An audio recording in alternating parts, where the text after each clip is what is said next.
What is Poke in Facebook? Hi everyone, welcome back to our channel. This is Rose and let me guide you on what is Poke on what's Facebook. Without further ado, let's get started. So on Facebook, a poke is a feature that lets you interact with someone in a playful or light-hearted way. When you poke someone, they receive a notification that you poked them. So the reason for poking can vary.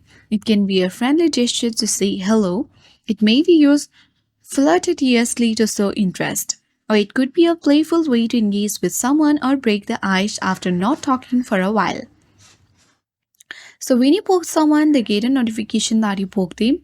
They can choose to poke you back, ignore the poke, or message you to start a conversation. Poking doesn't have a major functionality beyond the notification, it's just a fun way to connect with someone.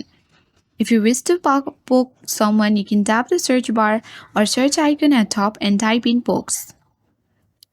And from here, you can easily see all the dashboard and suggested poke. You can tap on the poke button and poke someone and message them as well.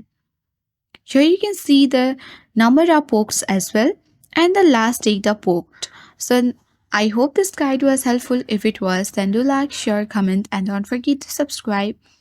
Thank you for watching and I'll see you in the next video.